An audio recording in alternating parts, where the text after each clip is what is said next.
आ रहा है क्योंकि मैंने उसे एक बात बोली कि मैं बहुत ही सीरियस टॉपिक पे एक बात करने वाली हूँ। बैठ जा, ध्यान से बैठ के सुन। और ये हमारी सत्य घटना पर आधारित है। ये टॉपिक जो है बिल्कुल एकदम ऐसी बात बताऊंगी मैं आप लोगों को भी और इन बच्चों को भी मैं बताने जा रही हूँ। तो बात कुछ इस तरह की है। पहले मैं बता दूं कि किस लिए मैं इन्हें बता रही हूँ। कि जब मैं इनसे बोलती हूँ कि जा तुम बाहर खेल रहे हो, जाके वीडियो बना ले, बच्चों का रिएक्शन कैसा होगा, तो ये बोलते हैं कि नीचे बैठ जाओ।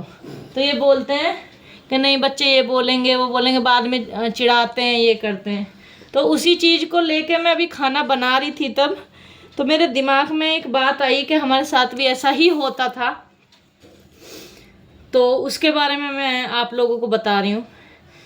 जब मैंने तो 12th कर ली थी और मेरे से बड़ी वाली सिस्टर मोनिका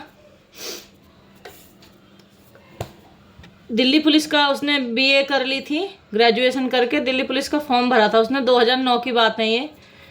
तो हम सुबह सुबह उठते थे, दौड़ लगाने जाते थे। सुबह सुबह दौड़ 4 बजे, 4:30, 4 और 5 बजे, मतलब हम 5 बजे वापस आ जाते थे।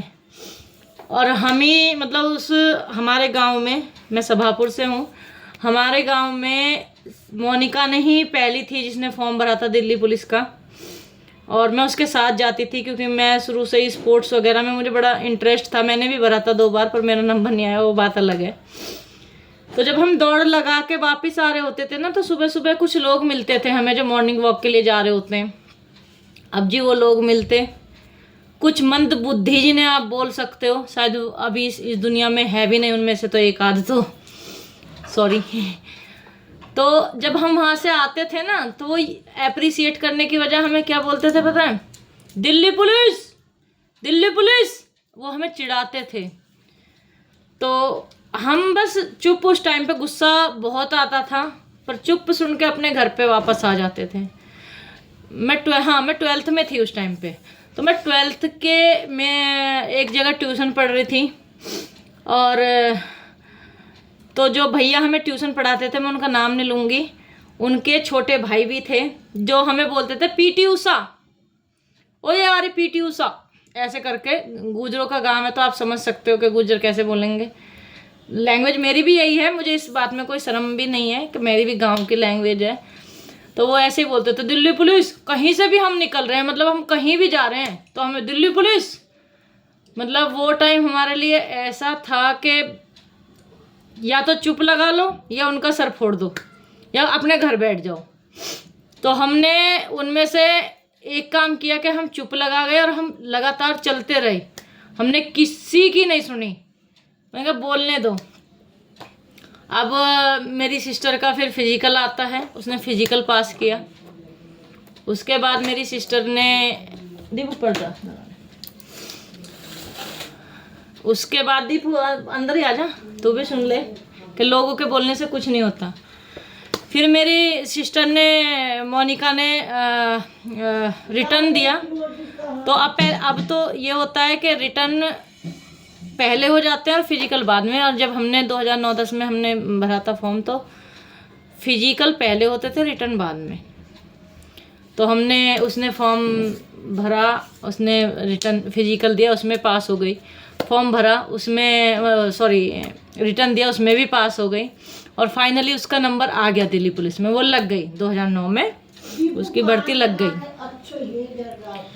तो उसके बाद अब उसकी पोस्ट मतलब ट्रेनिंग पे चली गई। फिर वहाँ से आई, फिर का ड्यूटी करती रही, अपना यहीं से जॉब करती रही सिविल लाइन ऑफिस में, डीसीपी ऑफिस में। उसकी फर्स्ट पोस्टिंग थी उसकी पहली। तो जब वो वहाँ से आती है, हम संडे मंडे में, जैसे सैटरडे संडे उसकी छुट्टी रहती थी, हम कहीं भी बाजार जा रहे हैं, अब वो लड़के हमें मिलते।